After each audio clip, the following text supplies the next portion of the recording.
Chapter 10. The Reparation Offering. Leviticus 7, 1-10.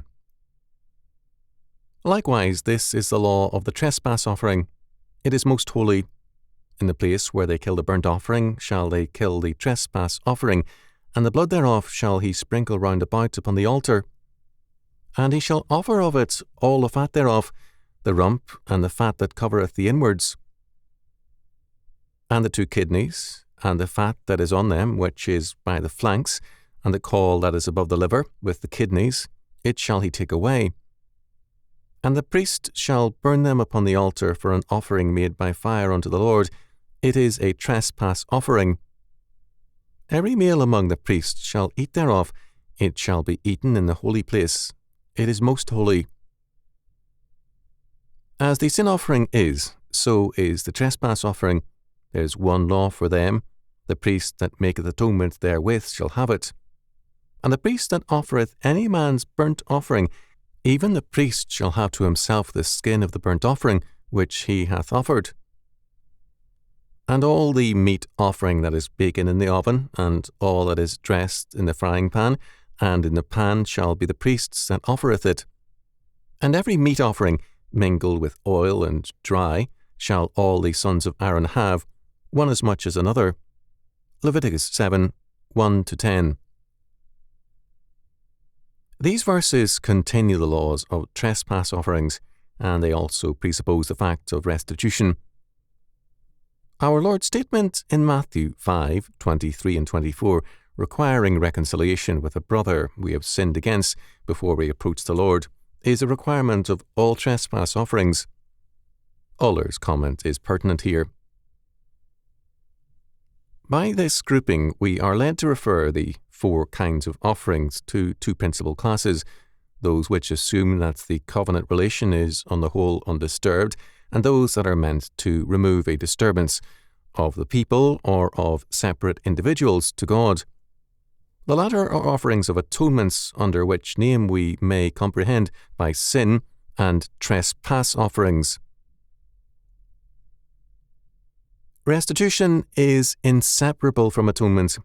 Christ on the cross, as in his life of obedience and faithfulness, made restitution to God for us. All believers must therefore make restitution when they sin. The cross thus sets forth the pattern of God's justice for us to follow. It is restitution. As F. W. Grant noted, in governments, God's nature must be declared, and this must be done in every sphere of government. God's covenant grace, mercy, protection, providence, and law set forth for us in life the justice declared in his law. The implications are clear. God's goal is the restoration of his order and the development of his justice in every area of life and government. As Knight has noted, these verses set forth 2 things. First, when a man acknowledges his guilt, makes restitution, and then comes to God with his offering, it is the holiest of offerings. We are told, it is most holy, verse 1. Because man has taken steps to restore God's order. Second, because the labourer is worthy of his hire, the priest receives the hide as his portion.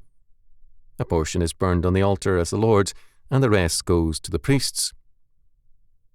According to 1 Corinthians 9:13, they which minister about holy things live off the things of the temple. This law establishes the life of faith as a very responsible one. The Sermon on the Mount and all of the New Testament does the same. Peace with God and man means requital, restitution, something far removed from antinomianism. Our Lord makes it plain how radical this requital is, stating, But I say unto you, that every idle word that men shall speak, they shall give account thereof in the day of judgment. Matthew 12:36. This statement appears only in Matthew as part of a discourse on a house divided. Matthew 12:25-37. Without this sentence, substantially the same comments are found in Mark 3:23-30 and Luke 11:17-23. The accounts in Matthew and Luke begin, knowing their thoughts, and he spoke in terms of that knowledge. He first speaks of the fact that a divided house cannot stand. Second, he speaks of the unforgivable sin, to speak against or to blaspheme the Holy Ghost, that is, to call good evil and evil good. Because the Pharisees and others had just accused him of healing by demonic power, Matthew 12:22-24, Mark 3:22, Luke 11:14-16.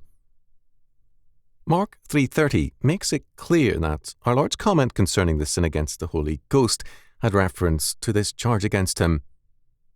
Third, our Lord then states that every tree is known by its fruits, Matthew 12:33-35, Luke 6:43-45, compare Matthew 7:16-20.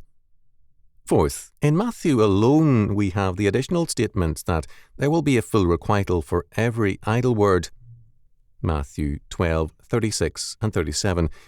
We are thus told how far-reaching judgment is, and to what extent the reprobates will be held accountable.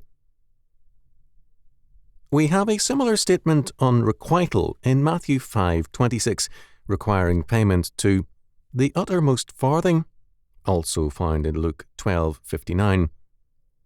This is a part of our Lord's declaration of the meaning of the commandment, "Thou shalt not kill," Exodus 20:13.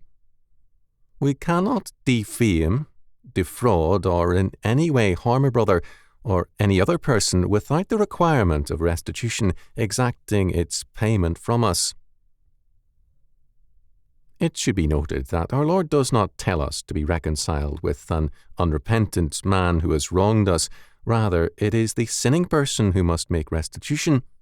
We must at all times return good for evil, Matthew 5:41-44, but returning good for evil does not mean calling evil good or forgiving unrepentant evildoers.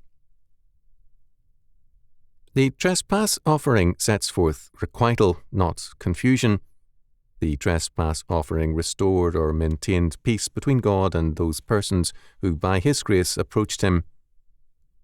Harrison refers to the trespass offerings of Leviticus 5:14-19 and 7:1-10 as a reparation offering, an excellent term. Reparation has the connotation of repairing, restoring, and repaying.